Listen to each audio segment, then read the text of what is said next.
बोले भगवान महावीर स्वामी की, आचार्य कुंद कुंद स्वामी की, आचार्य गुरुवर विद्यासागर मुनि महाराज की।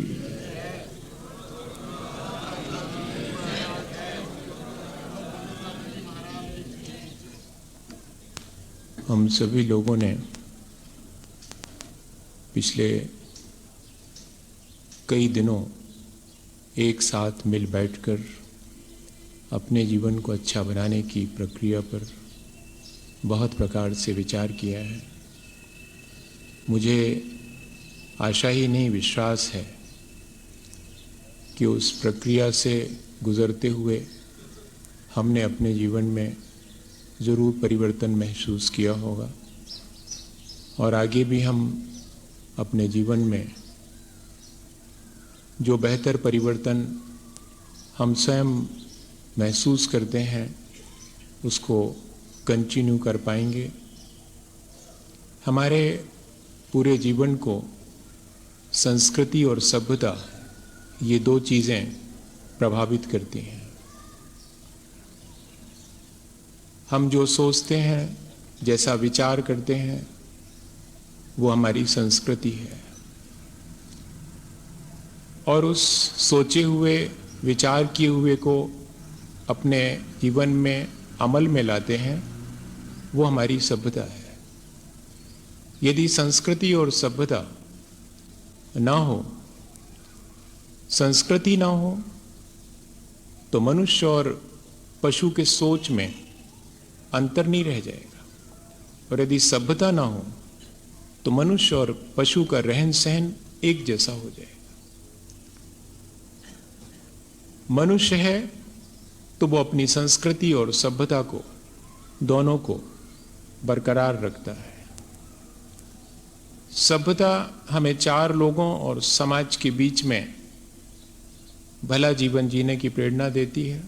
संस्कृति हमें अपने घर में भला जीवन जीने की प्रेरणा देती है। कुछ लोग सिर्फ सभ्य होते हैं, वे सुसंस्कृत नहीं होते, तो उनकी घर गृहस्थी का निर्माण वे ठीक से नहीं कर पाते हैं। बाहर के लोगों के बीच वे बहुत अच्छे और ठीक माने जाते हैं। ऐसा संभव है, ऐसा इसलिए संभव है क्योंकि बहुत से लोगों को अपन ने कहते देखा होगा कि बेटा और बेटी दोनों को समान मानना चाहिए, स्त्री और पुरुष को समान मानना चाहिए, भेदभाव नहीं करना चाहिए, ऐसा कहते हुए बाहर सुना होगा। लेकिन वे ही लोग अपने घर में अपनी बेटी को अपने बेटे से थोड़ा कम दर्जा देते हैं। अपनी जीवन साथी के साथ समान व्यवहार न करके और विपरीत आचरण करते हैं। भले ही वे समाज के बीच सभ्यता की बातें करते हैं और सब माने जाते हैं, लेकिन अपने घर परिवार के बीच उनके अपने सुसंस्कार नहीं है। हमारे जीवन को संस्कृति आत्म विकास की चेतना देती है और जिसका जितना स्पिरिचुअल डेवलपमेंट होगा वो व्यक्ति लोगों के बीच उतना ही सभ्य होगा और जो बिना स्पिरिचुअल डेवलपमेंट के और सिर्फ बाह्य सभ्यता को अपने जीवन में ओढ़ लेगा, उस व्यक्ति का उतना विकास नहीं हो सकता। जिन देशों में सभ्यता है, संस्कृति नहीं है, उनकी चेतना विकसित नहीं होती। उनके बाह्य भौतिक सुख सुविधाएं और बहुत सी चीजें देखने में आती हैं, वे बहुत भले और सभ्य जान पड़ते हैं, लेकिन उनकी चेतना का विकास नहीं होता। भारतीय संस्कृति आत्म विकास की चेतना उत्पन्न करने की संस्कृति है।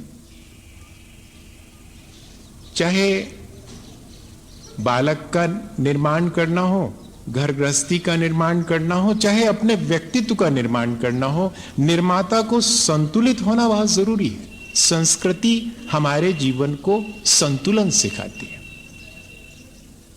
आप सोच रहे होंगे कि मैं कहां ले जाना चाह रहा हूं। मैं बहुत दूर नहीं ले जाऊंगा इस बात को। मैं ले जाना चाह रहा हूं आज वर्तमान में हमारी आने वाली पीढ़ी को हम संस्कार और सभ्यता में से किस चीज को दे रहे हैं? सिर्फ सभ्यता दे रहे हैं या कि संस्कृति और संस्कार दे रहे हैं? और देना चाहिए तो किस तरह देना चाहिए? आचार्य भगवंतों ने जो अपनी पीढ़ी को, आगामी पीढ़ी को संस्कारित करने की बात कही है, वो क्या क्या बातें हैं जो कि आने वाली पीढ़ी को, अपने बच्चों को संस्कारित करने में मदद कर सकती है, और इतना ही नहीं, हमारे व्यक्तित्व को भी, हमारी चेतना को भी ऊंचा उठा सकती है। एक फिल्म आई थी बहुत पहले जिसमें सज्जनता और दुर्जनता के बीच, घात प्रतिघात, उनके बीच एक लड़ाई दिखाई गई थी और पूरा हाल खचाखच भर जाया करता था। और जब कभी सज्जनता पर चोट होती थी तो सारी सभा में सन्नाटा खिंच जाता था, सारे लोगों की सांस रुकने लगती थी, सज्जनता हारती दिखाई पड़ती थी तब। और जब भी सज्जनता की जीत होती थी, सारा हॉल तालियों की गड़गड़ाहट से भर जाता था। सारे चेहरे जो कि अभी कुछ देर पहले गमगीन और उदास थे, वे एकदम प्रफुल्लित और प्रसन्न दिखाई पड़ते थे। और इतना ही नहीं, जो लोग समाज में दुर्जन माने जाते थे, वे भी उस हाल के भीतर जब सभ्यता और सज्जनता की जीत होती थी तो बहुत प्रसन्नता और सराहना अपनी जाहिर करते थे। इससे मालूम पड़ता है कि हमारी आत्म चेतना कितना भी बाहर अंधकार हो, वो प्रकाशित बनी रहती है। ये जो सिखाता है वो संस्कृति कहलाती है। हम तभी तो कितने भी दुष्ट हों, लेकिन हमेशा भलाई की ही प्रशंसा करते हैं। हम कितने भी बुरे हों, अपने आचरण में, अपने जीवन में कितने भी पतित हों, लेकिन हमारे भीतर हमेशा प्रशंसा अच्छाई और भलाई की ही होती। इसके मायने है कि हमारे भीतर अभी वो संस्कार कायम है, वो जो आत्म चेतना के विकास की बात है वो हमारे भीतर अभी भी है। बस उस चीज को हम कैसे ट्रांसफर करें, आने वाली पीढ़ी को कैसे दें, इस पर हमें थोड़ा सा विचार करना चाहिए। और इतना ही नहीं, अपनी उस संस्कृति को, हम अपने उन संस्कारों को कैसे अपने भीतर डेवलप करें। कौन नहीं चाहता कि उसका घर और उसके अपने परिवारजन बहुत मधुर और बहुत उज्जवल और बहुत आनंदपूर्ण जीवन न जिए? कौन नहीं चाहता? सब चाहते हैं। हमारा स्वयं का जीवन, हमारे आसपास का परिवेश, हमारे घर का वातावरण सब बहुत मधुर, बहुत उज्जवल और बहुत आनंदपूर्ण हो। इसके लिए जरूरी क्या है? इसके लिए बहुत जरूरी है कि हम अपने अंदर स्वयं संस्कारों को अर्जित करें और उन संस्कारों को अपने आसपास बिखेरें। ये प्रक्रिया सबसे ज्यादा निर्भर करती है मां के ऊपर। पिता का भी उसमें हाथ है, लेकिन सबसे ज्यादा जिम्मेदारी होती है इसमें मां की। वो एक बालक को अपने अंदर 9 माह तक रख करके और उसके बॉडी कंस्ट्रक्शन में हेल्प करती है। इतना ही नहीं, एक संस्कारवान चेतना को आमंत्रित करना है, इसके लिए भी उसे तैयारी करनी पड़ती है। या कि जब वह आत्मा हमारे कांटेक्ट में आ गया है, हमारे संपर्क में आ गया है, तब उसे किस तरह से संस्कारित करना, यह जिम्मेदारी भी उसी की है। दो जिम्मेदारी हैं। संस्कारवान आत्मा को इनवाइट करना। हाँ, आप क्या सोच रहे हैं कि हम जो हमारा अपना भाग होता है वैसी संतान पाते हैं? नहीं, हम अपने पुरुषार्थ से जैसी हम चाहते हैं वैसी पा सकते हैं। तीर्थंकर को उत्पन्न करने वाली मां को एक जीवन नहीं, कई जीवन साधना करनी पड़ती है इस बात के लिए कि कोई ऐसी संस्कारवान आत्मा हमारे संपर्क में आए जिससे कि हमारा जीवन भी और अत्यंत ऊंचाई को छू सके। तीर्थंकर की मां 2-3 भाव में मोक्ष नियम से चली जाती है, वो भी अपने चेतना का ध्यान रखें। संस्कृति हमें चेतना के उस अंतिम छोर तक पहुंचाती है। मनुष्य की सबसे बड़ी उपलब्धि है तो उसकी चेतना का परमात्मा बन जाना, और सबसे बड़ा पतन है मनुष्य का तो यही कि अपनी देह तक ही सीमित रह जाना। संस्कृति हमें देह से ऊपर उठा करके देहातीत बनने के लिए एक संस्कार देती है, और अगर ऐसी आत्मा जो कि देह से देहातीत होने के लिए हमारे संपर्क में आवे, उसके लिए हमें कितनी तैयारी करना पड़ेगी। एक खेत जोतने वाले किसान को भी खेत की घास फूस हटाना पड़ती है और जमीन को मुलायम करना पड़ता है, तब आकर के और बीज फलवान होता है। हमें भी इतनी ही तैयारी करनी चाहिए। हमें कैसे संस्कार देना है और कैसे संस्कार वाली आत्मा को इनवाइट करना है, ये दोनों चीजें हमारे अपने ऊपर निर्भर करती हैं।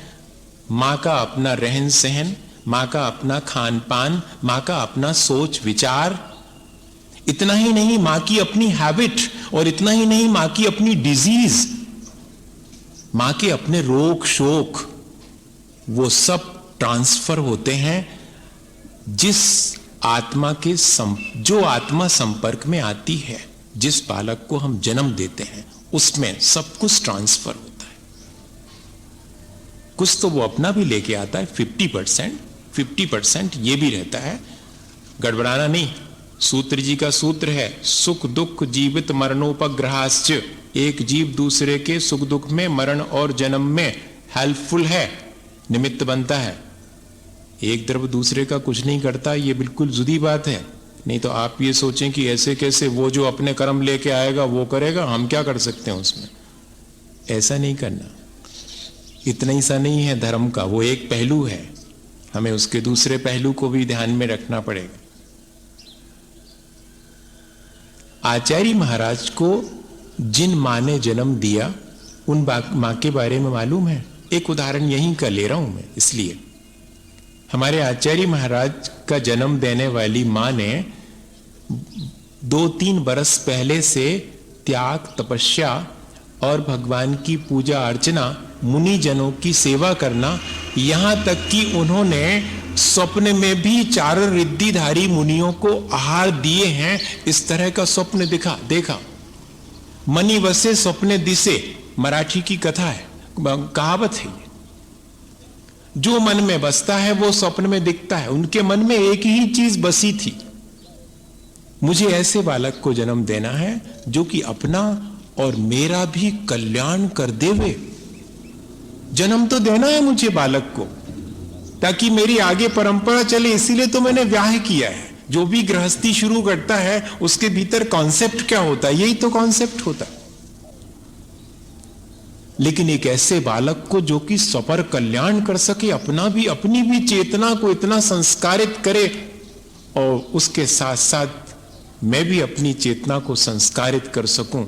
अगर ऐसी भावना से हम संस्कार देते हैं तो हम जरूर से आने वाली पीढ़ी के साथ न्याय कर रहे हैं, अन्यथा हम आने वाली पीढ़ी के साथ न्याय नहीं कर रहे हैं। यह हमें बहुत सावधानी रखनी होगी।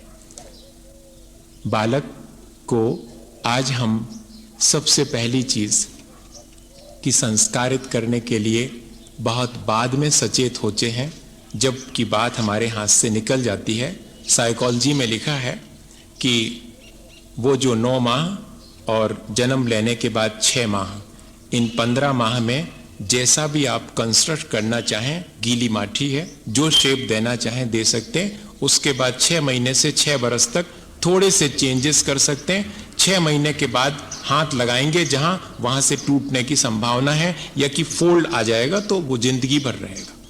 वो ऐसा परिभाषित करते हैं उसको।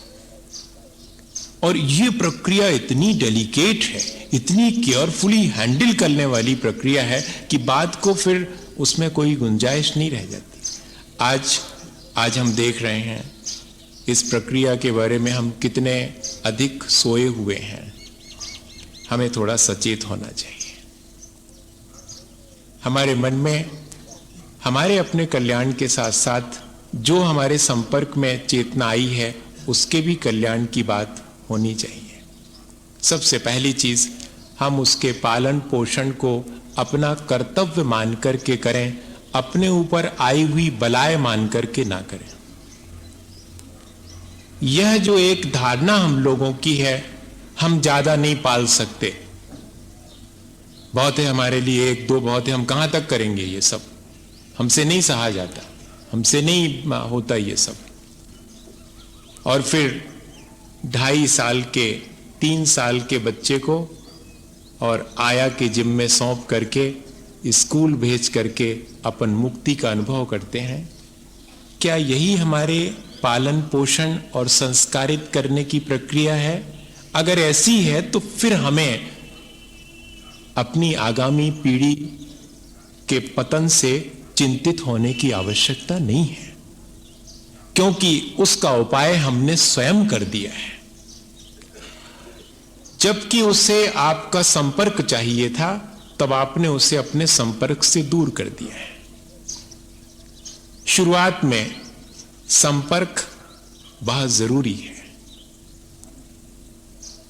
एक सर्वोत्तम रीडर डाइजेस्ट में बहुत बढ़िया लेख निकला था, 81 के लगभग की बात है। उसमें उन्होंने लिखा था कि वो जो बेटा एक मां के भीतर अपना शरीर बनाता है, वो वहां जब थोड़ा चेतनावान होता है, जब थोड़ा समझ उसके भीतर आती है, तब वो आवाजें सुनता है विभिन्न प्रकार की।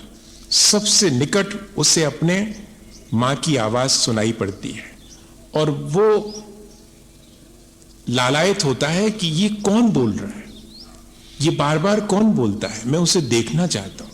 और जैसे ही वो बाहर आता है और मां की आवाज सुनाई पड़ती तो सबसे पहले उसी तरफ देखता है, क्योंकि उसका सबसे ज्यादा कांटेक्ट उसी से है। किसी को नहीं पहचानता वो, लेकिन मां की आवाज सुनते ही उस तरफ देखने लगता कि ये तो वही है जिसकी आवाज में भीतर सुनता था, यही है ये। इतना उसका कांटेक्ट रहता है। ये उसमें एक रिसर्च पेपर था और इसका हमें लाभ उठाना चाहिए। उन्होंने लिखा था कि इसका लाभ उठाएं। हम जैसा सोचेंगे वह भी वैसा ही सोचेगा। कुछ समय तक जैसा हम खाएंगे पिएंगे, जैसा हम हाथ हिलाएंगे, हम आंख ऐसी मीचेंगे, वो भी ऐसे ही करके बता देगा। हाँ, इतना कांटेक्ट रहता है। लेकिन आज हम उस कांटेक्ट को धीरे धीरे खत्म कर रहे हैं। क्या ये ठीक है कि हम उसके साथ माने न्याय कर रहे हैं? ये जो 3 साल के बच्चे को नर्सरी भेजने की प्रक्रिया शुरू हुई है, उस पर प्रश्न चिन्ह लगा करके एक बार पुनः विचार करना चाहिए। मैं और कुछ नहीं कहूंगा। ये आपकी जिम्मेदारी है। आप अपनी जिम्मेदारी को कैसे पूरा करेंगे, ये भी आपकी जिम्मेदारी, मेरी नहीं। मेरा तो सिर्फ काम ये है कि जहां आचार्य भगवंतों ने, उनने तो 1.5 महीने के बाद क्या करना चाहिए ये लिखा है। मैं तो फिर भी 3 साल के बाद की बात कह रहा हूं। 53 क्रियाएं दी हैं, गर्भान्वय क्रिया से दीक्षान्वय क्रिया और आरहत क्रिया तक लेकर के 53 क्रियाएं दी हैं। उन सब पर कभी विचार करेंगे। आज तो उतना मैंने तैयार भी नहीं किया, मैं तैयार भी नहीं उस चीज के लिए। बहुत संक्षेप में आपसे बात करूं। सबसे पहली चीज। और दूसरी चीज है कि उन्हें हम पर्याप्त समय दें। आज हमारे पास अपने बच्चों के लिए समय नहीं है। उनके साथ मिल बैठ करके थोड़ी देर बच्चा बनने के लिए हमारे पास समय नहीं है। हम हमेशा उनके साथ बड़े ही बन के रहना चाहते हैं, पर वे चाहते हैं कि कुछ देर हमारी मां हमारे जैसा बनकर हमारे साथ रहे। इसके लिए हमारे पास समय है? घंटे भर भी नहीं है। बचपन में हम सोए रहते थे और मां झाड़ू लगा करके और पाठ करती थी, 12 भावना का पाठ करती थी। मुझे वो 12 भावना मैंने कभी नहीं पढ़ी। 22 साल की उम्र में जब आचार्य श्री के चरणों में जाकर के दीक्षा ली और पहले दिन जब राजा राणा चक्रवर्ती पढ़ी, राजा राणा छत्रपति, ये वाली नहीं, वो कहां गए चक्री जिन जीता, वो मंगत राय की 12 भावना जब आचार्य जी ने सब पूरे संघ ने पढ़ी तो मैंने भी साथ में पढ़ी। फिर मैं सोचता रहा कि मैंने ये कब और कहां पढ़ी। मैंने तो कोई किताब में पढ़ी नहीं कभी, तो मैंने कहां पढ़ी। फिर बहुत रिकॉल करने पर मुझे याद आया कि अरे जब मैं सोया रहता था सुबह सुबह, आधा जागा आधा सोया, इस बात के इंतजार में कि कब प्लेट बजने की आवाज आए तो उठूं, चाय बन गई, वैसे तो पड़े रहूं। उस समय मां बोलती थी तब ये मेरे अनकॉन्शियस में फीड होता था। मां रात में सोने से पहले पुराण बांसती थी, वो आज भी मुझे मेरी चेतना में है। मैं ये इसलिए कह रहा हूं कि जितना ज्यादा हम समय देंगे अपने बच्चों को अच्छी आदतें सिखाने के लिए, पैर दबवाते समय मां पूछती थी कि तुम्हारे कितनी इंद्रियां हैं। हम कहते हैं हमें नहीं मालूम, पैर दबवाना हो तो दबवा लो, ये सब हमको नहीं मालूम। अरे तो हम बताते तो हैं, हम ये थोड़ी कह रहे हैं कि हम तुमसे नहीं बनेगा तो हम कुछ कहेंगे। अच्छा तुम्हारी आंख है, हाँ है, तो वो एक इंद्रिय है वो।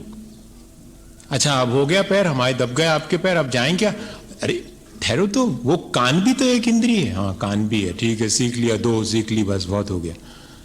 ऐसे करते थे, लेकिन वो प्यार से फिर नाक भी तो है, और फिर जीभ भी तो है, और तुम छू करके भी जानते हो। हाँ जानते हैं, जाओ बस यही 5 हैं, जल्दी भागो, ये 10 पैसे लो, जाओ। अब कल आएंगे तो वो 5 दिमाग में रहेंगी, 5 इंद्रियां फोकट में आद हो गई जिंदगी भर। ऐसे हम जो चाहें, अब हम फिल्मी गीत गुनगुनाएंगे 2 साल के बच्चे के सामने, तो वो फिल्मी गीत बड़े होके गुनगुनाएगा। नहीं, बहुत नेचुरल सी चीज है, बहुत कोई कमेंट नहीं कर रहा हूं, ये बहुत सहज है। और ये हम सहजता में उसको बहुत सी चीजें सिखा देते हैं। हम नहीं समझ पाते हैं कि हमने क्या सिखा दिया, हमने तो ये सिखाया नहीं था और कैसे सीख गया वो। ये शुरुआत में बहुत सावधानी की आवश्यकता है कि हम उसे समय दें और उसे सिखाएं, वो बातें सिखाएं जो हम उससे अपेक्षा रखते हैं। हम उन बातों को नहीं सिखाएं जिसकी हम उससे अपेक्षा नहीं रखते, वरना कल के दिन जब उसके भीतर वे बातें देखने में आएंगी जिनकी हमें अपेक्षा नहीं थी तो हम दुखी होंगे। तब फिर हमारी जिम्मेदारी है कि हम उसे वे बातें सिखाएं ही क्यों, हम उसे समय देकर के वे बातें सिखाएं जो हम उससे अपेक्षा रखते हैं। और फिर कह रहे हैं कि उसकी भावनाओं को समझें। हम बच्चों की भावना नहीं समझते हैं, वे क्या चाहते हैं, वे जब कहते हैं तब हम उसका अपोज तो कर देते हैं कि तुम्हें ये ठीक नहीं है। हम उनकी भावना समझें, और अगर उनकी भावना ठीक नहीं है तो हम उन्हें समझा करके उनकी भावनाओं में परिवर्तन लाएं। ये हमारा काम है। पर पहले उनकी भावना का सम्मान करें। छोटे छोटे बच्चे बाहर से कंकर पत्थर चमकीले बीन के लाते हैं, कुछ सीप बीन के लाते हैं, कुछ कचरा वचरा, कुछ टुकड़े पत्थर के, वो ला करके एक जगह रखते हैं। हमें लगता है ये घर में गाय को कचरा फैला रहे, चलो खाली करो, फेंक के आओ बाहर, क्या रखा हुआ है इसमें। वो कचरा नहीं है बाबा, वो आपको कचरा लग रहा है, वो उनकी संपत्ति है। कल के दिन वो भी कह सकते हैं कि तिजोरी में ये का भर के रखा कचरा, वो भी बड़ा कचरा है, हमारा छोटा कचरा है, आपका बड़ा कचरा है। लेकिन आप ये देखें कि वो किस तरह चीजों को संभाल के रखना सीख रहे हैं। सवाल ये है, भले ही वो अभी नहीं जानते हैं कि ये चीजें संभालने की हैं या नहीं है, ये तो पत्थर है, इसको क्या संभालना, पर वो संभालना सीख रहे हैं। हम उनके उस संभालने की आदत का सम्मान करें। जब छोटी सी गुड़िया ला करके और अपनी गुड़िया की गोद में दी जाती तो पैर हिलने लगता, उसको थपकी देने लगती है, तो हमें प्रसन्न होना चाहिए कि ये पालन पोषण इसके भीतर है, ये किसी को संभाल लेगी आगे जाकर के। उसकी पीठ थपथपानी चाहिए, उसकी प्रशंसा करनी चाहिए, उसकी भावनाओं का सम्मान। चलो क्या लेकर के बैठी हो तुम, उसको पढ़ो लिखो और हटाओ, उसको धर दो वहां पर, खेल लिया बहुत हो गया, ये नहीं।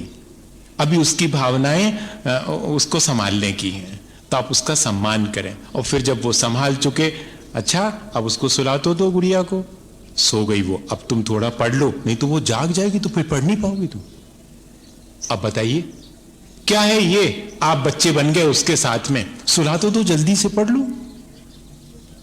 ये चीजें ऐसे नहीं आएंगी, बहुत गौर से इन पर विचार करना पड़ेगा। आपको लग रहा होगा कि मैंने तो गृहस्थी करी नहीं, मैंने बच्चों को पाला पोसा नहीं, लेकिन मुझे आज भी इस बात का सौभाग्य है कि मैं किसी को भी बेटा कह देता हूं तो वो मान लेता है।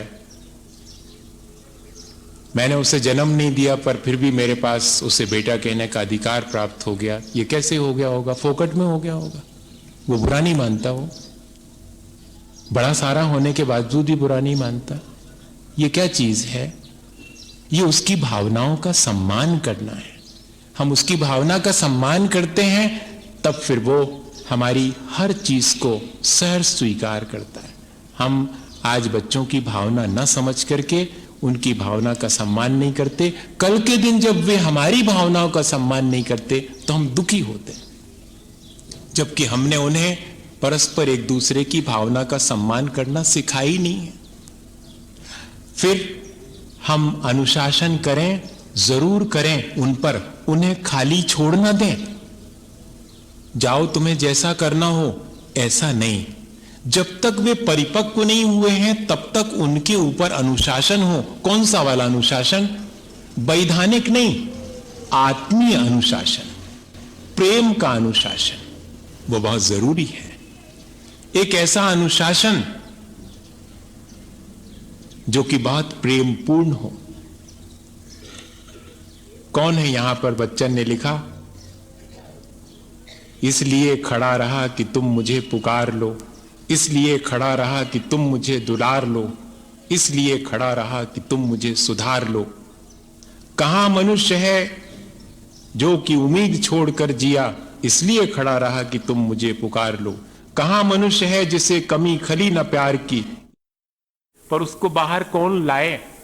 अनुशासन के मायने हैं कि उसके भीतर की अच्छाइयों को बाहर लाना, बाहर की बुराइयों को धीरे से हटा देना, इतना ही है अनुशासन। उस पर अच्छाइयां थोपने की जरूरत नहीं है और ना उसकी बुराइयों की निंदा करने की जरूरत है। यह है अनुशासन प्रेम वाला। अब नरेंद्र ने जैसे ही देखा पिता के हाथ का लिखा, तुरंत भागे भागे आंसू बहाते चौके में पहुंच गए। रसोई में मां के पैर छूकर कहा कि वो जो सुबह कठोर वचन कहे थे वो उचित नहीं थे, मैं स्वीकार करता हूं। बताइए, आप उसको स्वीकार नहीं करवा पाते, जिंदगी भर डांट डपट के आपने उसे प्यार से स्वीकार करा दिया कि मैंने जो सुबह किया था वो उचित नहीं था। अब वो निश्चिंत हैं कि अब उचित और अनुचित का विवेक इसके अंदर आ गया है। हम गलत हो जाते हैं लेकिन सही क्या है, अगर इसका सम्मान करना जानते हैं तो मानिएगा फिर हम अपनी गलतियों को जल्दी सुधार लेंगे। हम यही तो चाहते हैं, हम इसीलिए तो अनुशासन करते हैं बच्चों पर कि वे गलतियां कम करें और अच्छाइयां उनके भीतर ज्यादा से ज्यादा रहें। बच्चे हमें फॉलो करते हैं, हम बहुत सावधान रहें इस बात को लेकर के। वे हम जैसा करते हैं वैसा ही करते हैं।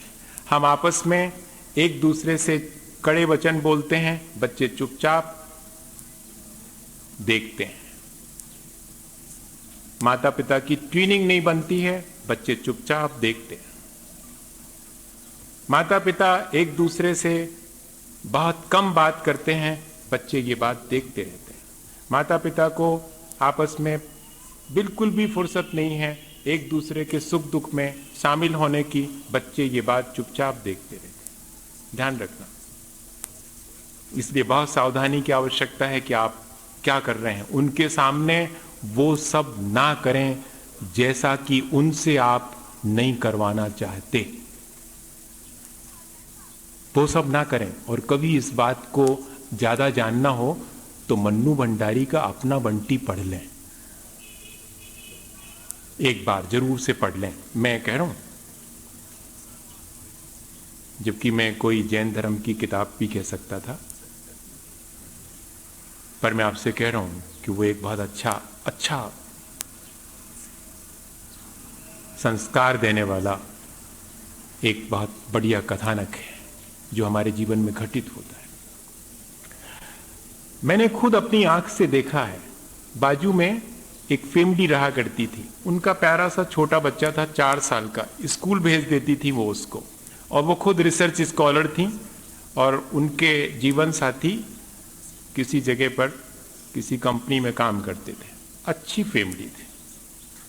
एक ही तो छोटा सा बेटा 4 साल का, 3 बजे स्कूल से आ जाता था, माँ 5 बजे लौटती थी। 2 घंटे हमारे कभी इसके घर कभी उसके घर, कभी यहाँ कभी वहाँ, अपना 2 घंटे काटा करता था।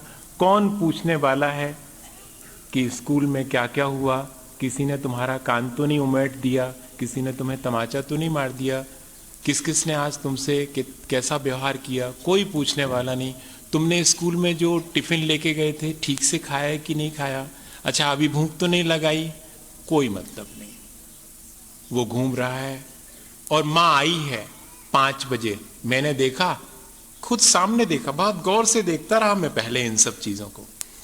ताला खोला, वो आकर के माँ की धोती पकड़ चुका है। माँ हम बहुत देर से आ गए। हाँ आ गए होगे। अरे इसकी जगह ये नहीं कह सकते थे मुझे बहुत देर हो गई बेटे, तुम बहुत देर से आ गए, चलो चलो, ये भी कह सकते थे हाँ आ गए होगे। और ताला खोल करके वो सोच चल रहा है उनका, रिसर्च स्कॉलर हैं वो, फैमिली में असफल हैं और बाकी जगह सफल हैं, रिसर्च स्कॉलर हैं, शोध कर रहे हैं। उधर उसके जीवन में बिल्कुल भी शुद्धि नहीं है और इधर इनका शोध चल रहा है। ठीक है, बैठ गई, अपना निकाला, जो भी फिलअप करना था, पेपर जो बाकी रह गए थे वो, उसने हाथ पकड़ के कहा मां मैंने तुमसे कहा ना मैं अपना काम कर रही हूं, तुम अपने फ्रेंड्स के साथ खेलो, चलो जाओ। अरे ऐसा मैंने देखा है, जब वो बड़ा हो जाएगा और अपनी जीवन साथी के साथ कहीं जा रहा होगा और मां कहेगी बेटे थोड़ा आप अपना काम करो, मैं अपना, आप अपने में कर लीजिएगा, मुझे टाइम नहीं है। अब वो कह सकता है क्योंकि आपको उस समय टाइम नहीं था उसके लिए, वो आपको ही तो फॉलो कर रहा है, कोई बहुत अजूबा बात तो नहीं कर रहा है वो। अब आप उससे क्या अपेक्षा रख रहे हैं? बहुत सावधान रहें कि हम जो करते हैं वो हमें तुरंत इस संसार में रिटर्न होकर के मिलता है, चाहे बेटे से मिले, चाहे आसपास पड़ोस से मिले और चाहे बहुत दूर से मिले। Every action has a equal and opposite reaction. ये सिद्धांत है इस संसार का। जब बेटे से मिलता है तो दुख होता है, तो हमने क्यों ऐसा एक्शन किया जिससे कि बैड रिएक्शन हमें भोगना पड़े। बहुत सावधानी की आवश्यकता है, हमारे जीवन को हमें ऐसा जीना पड़ेगा खुद, तब हम आगे आने वाली पीढ़ी को। आज थोड़ा सा ज्यादा समय ले लूं क्या? क्योंकि फिर भी ऐसा कहकर कि लूंगा तो उतना ही पर मैं थोड़ा सा ब्रेक दे देता हूं इस तरह से, मुझे भी रिकॉल करने में। मैं पहली बार इस टॉपिक पर टच कर रहा हूं इस जयपुर के अंदर अपने 23 साल के दौरान। आप ये मान के चलिएगा, मेरा बहुत प्रिपेयर टॉपिक नहीं है ये, पर मैं कोशिश कर रहा हूं कि अपन कुछ बातें इसमें समझ लें और ऐसे ढंग से समझ लें कि उसमें से थोड़ी चीजें तो अपन करें आगे आने वाली पीढ़ी के साथ। यही हमारा न्याय होगा, शायद यही हमारा अपना दायित्व होगा। हम और क्या कर सकते? फिर तो इसके बाद जो चेतना अपने जीवन को जैसा बनाएगी वो उसकी जिम्मेदारी, पर हमें ये मलाल तो न रह जाए कि हम ठीक से उनको कुछ दे नहीं पाए, बस इतना ही। फिर अगली चीज, हम अपने मेहमानों के सामने या उस बच्चे के मित्र के सामने या कि कहीं और उस बच्चे के सामने उसकी शिकायत ना करें कभी। ये हम लोग बहुत करते हैं, पढ़ता ही नहीं है ढंग से, खेलने में लगा रहता है, बिगड़ गया है बिल्कुल, टेलीविजन, घंटों टेलीविजन देखता है। क्या क्या सीख रहे हैं, ये नई पीढ़ी तो बर्बाद कर दिया इसने। अरे किससे कह रहे हैं आप? अपने आप से कहो ना, कोने में बैठ करके, कि मैंने बर्बाद कर दिया इनको। आप उससे क्यों कह रहे हैं? आप अपने से शिकायत करें। ये शिकायत उस बच्चे से करने की आवश्यकता नहीं है। आप उसकी भावनाओं को चोट पहुंचा रहे हैं। अगर आपकी गलतियों के लिए कोई आपसे कहे, एक जगह कहीं लिखा था, मैंने पढ़ा कि कभी भी किसी के छुपे हुए दोषों को उजागर मत करना। ऐसा करने से उस व्यक्ति का तो अपमान होगा ही, ये तो बहुत मामूली सी चीज है, लेकिन आपके ऊपर से उसका विश्वास उठ जाएगा, ये बहुत बड़ी चीज है। उसको नीचा देखना पड़ेगा, ये बहुत मामूली सी चीज है, लेकिन आपके ऊपर उसका विश्वास खत्म हो जाएगा, ये बहुत बड़ी चीज है। किसी के छुपे हुए दोषों को उजागर मत करना। कोई व्यक्ति अपने, कहते जरूर हैं लोग कि क्रिटिसिज्म अच्छी चीज है, लेकिन कोई पसंद नहीं करता। पसंद हम करते हैं अपनी अच्छाइयों को कोई बढ़ावा दे, बस इतना ही। मेरे भीतर जो कमजोरियां हैं उन्हें कोई ना देखे। स्वयं व्यक्ति अपनी कमजोरियों को जानता है, ये ध्यान रखें।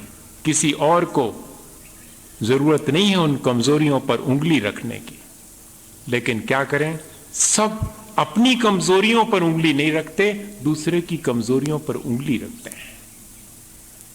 और ये चीज हमारे और दूसरे के दोनों के जीवन को थोड़ा सा मुश्किल में तो डालती है, और अपन देख रहे हैं। फिर हमें दूसरे के दोष जब दिखना शुरू हो जाते हैं तो अपने दोष नहीं दिखते। फिर दूसरे को अपने नहीं दिखते, उसको हमारे दिखते हैं, और इस तरह हम एक दूसरे के दोष देखते हैं। अपने अपने दोष देखने की प्रक्रिया खत्म हो जाती है। और जब तक हमें अपने दोष नहीं दिखाई पड़े, तब तक उनको हटाने की प्रक्रिया शुरू नहीं होती।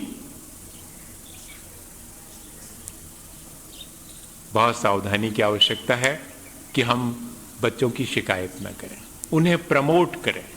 उन्हें जहां कमी है वहां उस बात का एहसास भर कराएं, मुंह से ना कहें। वे उस बात का एहसास करते हैं। जब वे अपने दुर्बलता का एहसास करें, तब हम उनके सिर पर हाथ फेर कर ये कहें, कोई बात नहीं, कम नंबर आए, don't worry, I am with you, मैं हूं तुम्हारे साथ, कोई नहीं है, मैं हूं तुम्हारे साथ, चलो अब थोड़ा सा ज्यादा पढ़ना, अच्छे नंबर आएंगे। बस पढ़ते लिखते तो हो ही नहीं, घूमते रहते हो, अब नहीं आएंगे कम तो और क्या, जाओ। नहीं, थोड़ा सा चेंज करना पड़े, एटीट्यूड चेंज करना पड़े। ये शिकायत वाला लहजा जो है वो अच्छा नहीं है, इससे कोई इंप्रूव नहीं होता। इंप्रूव करना है तो हम उसे महसूस कराएं कि वो कहां कमजोर है, और उसकी कमजोरी में मैं साथ हूं। क्या भूलूं क्या याद करूं, एक बच्चन की कविता है, उसमें उन्होंने क्या लिखा, मुझ में है देवत्व जहां पर, झुक जाएगा लोग वहां पर न मिलेंगे मेरी दुर्बलता को दुलराने वाले, बीते जीवन कबाने वाले। जहां हम कमजोर हैं वहां कोई हमारे साथ खड़ा हो, यह बहुत कठिन है। जहां हम अच्छे हैं वहां लोग झुक जाएंगे, 100 बार प्रणाम करेंगे, लेकिन कोई भी व्यक्ति भगवान के अलावा परफेक्ट नहीं होता। वो गलतियों, बुराइयों और अच्छाइयों का मेल है। हमारा फर्ज है कि उसकी बुराइयों में और उसकी अच्छाइयों में हम अधिक से अधिक अच्छाइयों का समर्थन करें, बुराइयों की उपेक्षा कर दें, उन्हें अनदेखा कर दें, तब उसके भीतर की अच्छाइयां अधिक बढ़ेंगी। फिर अगली बात जो सबसे महत्वपूर्ण है, हम बच्चों का विश्वास जीतें। आज हम बच्चों का विश्वास नहीं जीत पा रहे हैं, और विश्वास जीतने के लिए 3 चीजें जरूरी हैं। पहली चीज यह है कि हम उन पर अपने विचार न थोपें, हम अपने विचारों से उन्हें प्रभावित अवश्य करें, लेकिन हम उन पर अपने विचार ना थोपें। उन्हें ये फील ना हो कि ये विचार थोपे जा रहे हैं। नहीं, हमें सिर्फ उन विचारों से वाकिफ किया जा रहा है, बताया जा रहा है। अपने अनुभव हम दें, लेकिन इस तरह से दें कि उन्हें ये ना लगे कि ये अनुभव अपने अनुभव थोप रहे हैं हमारे ऊपर। नहीं, हमें सिर्फ अपने अनुभवों से वाकिफ करा रहे हैं कि शायद तुम्हें इन अनुभवों का अपने जीवन में कभी जरूरत पड़ जाए, तब फिर हमारे प्रति उनका विश्वास जरूर से बढ़ेगा कि आज तक कभी हमारे माता पिता ने हम पर अपने विचार नहीं थोपे, लेकिन हमें अपने विचार देने से मना भी नहीं किया। हमें जब वक्त मिला उन्होंने हमें अपने विचारों से परिचित कराया। दूसरी चीज, हम कभी भी उनकी उपेक्षा ना करें। उन्हें ये फील ना होने दें कि हम उनकी उपेक्षा कर रहे हैं, उन्हें इग्नोर कर रहे हैं। आप आश्चर्य करेंगे, एक घटना है गुना की। एक बहुत ब्रिलियंट 94% इंजीनियरिंग में लाने वाले बी फाइनल के स्टूडेंट ने जब सुसाइड कर लिया, मैं थोड़ा सा मुश्किल में पड़ा। उनके माता पिता पढ़े होंगे, समाज पढ़ी होगी, पर मुझे भी थोड़ी मुश्किल लगी जब ये सुना मैंने। मैं 4 महीने तक इस बात की खोज में रहा, चुपचाप, साइलेंटली। और एक दिन उसका रहस्य मालूम पड़ गया उसके मित्र से। कैसे, क्या कारण हो सकता? इतनी हेल्दी फैमिली मतलब इतना स्वस्थ वातावरण उनके घर का कि कोई सोच नहीं सकता कि ये सुसाइड कर सकता है। कोई उसका लव अफेयर नहीं है कि कोई उसकी वजह से उसने सुसाइड किया हो। कोई उसके अंदर दुर्व्यसन नहीं है, इसके बावजूद भी जो पान तक नहीं खाता है, जो आलू प्याज नहीं खाता है जिस फैमिली में, वो सुसाइड कर ले। बात क्या है? वो बहुत अच्छा इंजीनियर था, बहुत अच्छा आर्किटेक्ट, उसने बी उसी में किया है। और उसके फादर ने उससे कहा कि अब अपना नया मकान बनाना है, उसको प्लान करो। उसने प्लान किया। इतना सेंसिटिव, जितना ज्ञानवान होगा उतना सेंसिटिव होगा, ध्यान रखना, इमोशनल भी होगा।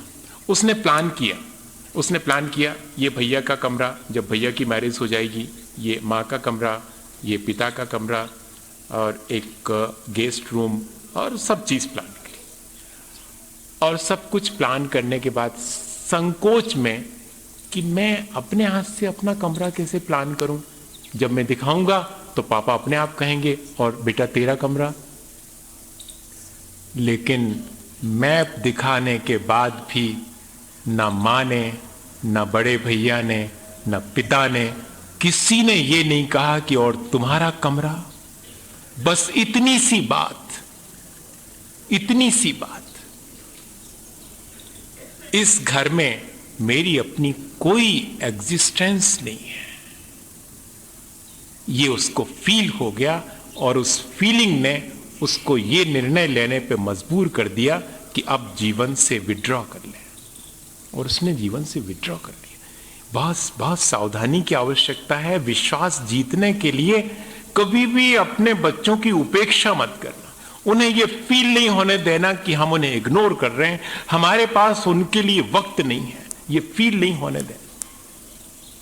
वे जब चाहें तब उनके लिए रात 12 बजे भी हमें अपने बच्चे की बात सुनने के लिए वक्त है। हमें सारे काम बाद में है, प्रायोरिटी सबसे पहले उनके लिए है। मैं ऑफिस जा रहा हूं, ऑफिस का टाइम हो गया है, बेटा कुछ कह रहा है, बोलो पहले, मैं बाद में चले जाऊंगा। नहीं, आप ऑफिस जाइएगा, मैं अपनी बात शाम को कह दूंगा। एक बार कह के तो देखिएगा। लेकिन हम फौरन कहते हैं, तुम्हें कुछ शऊर है ऑफिस के टाइम पर अपनी बात कहने का? तुम्हें जो करना हो वो कर लो, मैं भी ऑफिस जा रहा हूं। ऐसा भी कह सकते हैं, कह ही रहे हैं, कोई बहुत बड़ी चीज नहीं है। लेकिन थोड़ा सा चेंज करें इस चीज को, तब विश्वास जीत पाएंगे। और तीसरी चीज, अपनी गलती बच्चों के सामने सहज स्वीकार करने की आदत डाल लें, फिर देखिएगा उनका विश्वास आपके प्रति कैसे नहीं होता। 11 साल की बिटिया है यशपाल जैन की, उदाहरण दे रहा हूं, 11 साल की, पढ़ाई है, 2 दिन बाद पेपर है। उनका मन है कि बिटिया पढ़े, लेकिन बहुत सारे मेहमान आए हैं, वो सब वोटिंग करने जा रहे हैं, नौका विहार। छोटी बिटिया का मन है कि वो भी जाए, पर पढ़ाई उसके सिर पर है, कोई हेल्प नहीं करने वाला। सब कह रहे हैं पढ़ो अपना, हम लोग जा रहे हैं वोटिंग के लिए। यही ना होता है, ये तो बहुत उनके साथ भी हुआ। यशपाल जी ने भी जब कह दिया कि बेटे तुम पढ़ लो, बस उसे और किसी से कोई वो नहीं था, लेकिन इतना प्यार था अपने पिता से कि जब पिता ने भी कह दिया, जबकि पिता को ये कहना था नहीं तुम तो होशियार हो, कोई फर्क नहीं पड़ता, चलो 1 घंटे वोटिंग करना फिर आकर के पढ़ना। वो उनसे ये अपेक्षा रखती थी, उन पर उसे बहुत विश्वास था, लेकिन उन्होंने कह दिया कि पढ़ो तुम्हें नहीं जाना वोटिंग के लिए। लेकिन उसने जिद करके और किसी भी तरह और वोटिंग में शामिल हो गई, लेकिन पिता से नाराज। वो ऐसे बैठते, नाव में ऐसे बैठना रहता है, एक इधर बैठेगा तो एक इधर बैठेगा, आमने सामने मुंह करके बैठते हैं, तो जैसे वो मुंह करके सामने बैठते वो पीछे कर लेती, देखा ही नहीं। समझ गए यशपाल जी की नाराज हो गई। और फिर थोड़ी देर बाद गलती समझ में आती है, सबको आती है, लेकिन स्वीकार कैसे करें बच्चों के सामने, अरे बड़ी इंसल्ट हो जाएगी। लेकिन उन्होंने ऐसा नहीं करा, उन्होंने बहुत देर तक तो देखा कि ये नाराज है, और फौरन जाकर के जबरदस्ती उसके सामने बैठ गए, और किस मुद्रा में, दोनों कान पकड़े, सिर नीचा किए। और बिटिया ने धीरे से देखा कि ये क्या बात है, पिता ऐसे कान पकड़े नीचे बैठे हैं, और इतने ही नहीं, अब तो उनकी आंख से आंसू भी गिर गए। अब नहीं रहा जा सकता उससे, अब तो गोद में आके बैठ गई है, आंसू पहुंच के कह रही कि नहीं आपकी गलती नहीं है, आपने तो ठीक ही मना किया था, मेरी पढ़ाई की वजह से मना किया था, मैंने गलत समझ लिया, आप गलत नहीं हैं।